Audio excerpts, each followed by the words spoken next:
Anggota DPR RI Abdul Hakim Bafaqih mengingatkan koleganya dan khalayak agar melaksanakan Undang-Undang Nomor 3 Tahun 2022 tentang Ibu Kota Negara, IKN. Diketahui, saat ini pemerintah sedang ngebut membangun infrastruktur di Ibu Kota Nusantara atau IKN Nusantara, Kalimantan Timur. Dilansir dari Warta Kota, Hakim menjelaskan saat acara sosialisasi dan kemitraan bertajuk BUMN Karya memberikan kontribusi terhadap pembangunan IKN di Lin Hotel Mojokerto, Rabu, tanggal 3 Mei tahun 2023, ada payung hukum yang telah disahkan pemerintah pusat dan DPR RI pada Selasa, tanggal 18 Januari tahun 2022 lalu. Jika sebuah UU sudah disahkan, kita semua wajib melaksanakan UU tersebut. Kita harus bersikap sebagai negarawan dalam menghadapi sebuah dinamika politik, kata Hakim Bafaqih, berdasar keterangan, Rabu, tanggal 3 Mei tahun 2023. Karena itu UU IKN harus dikawal agar dalam pelaksanaannya tidak terjadi penyimpangan. Ini yang harus menjadi fokus kita bersama.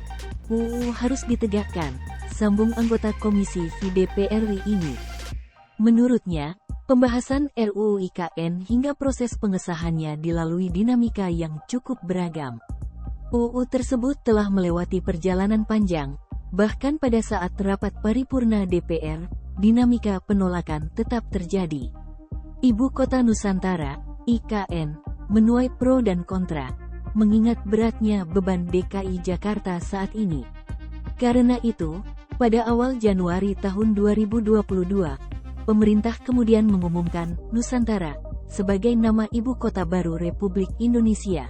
Jelasnya, kata dia, aspek simbolisasi negara melalui IKN memunculkan kebutuhan rancangan ibu kota negara Republik Indonesia yang dapat merepresentasikan identitas dan persatuan bangsa. Identitas ini dibentuk dalam kerangka Nation and State Building. Selain itu juga harus merefleksikan kebinekaan Indonesia dan meningkatkan penghayatan terhadap Pancasila.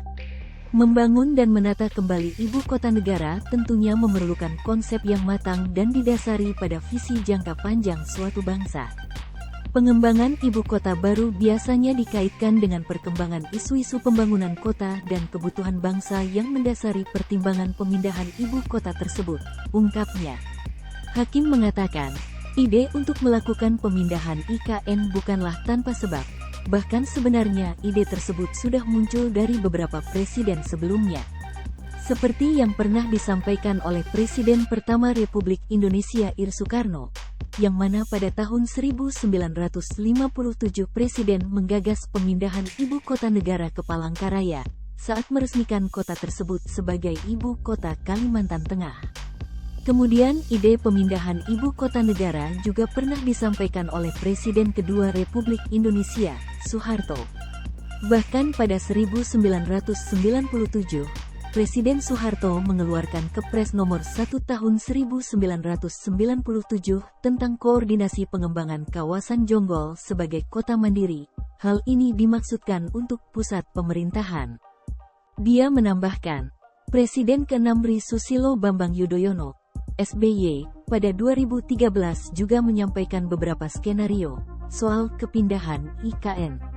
Pertama, menetapkan distrik pemerintahan untuk berada di sekitar Monas namun tetap di Jakarta.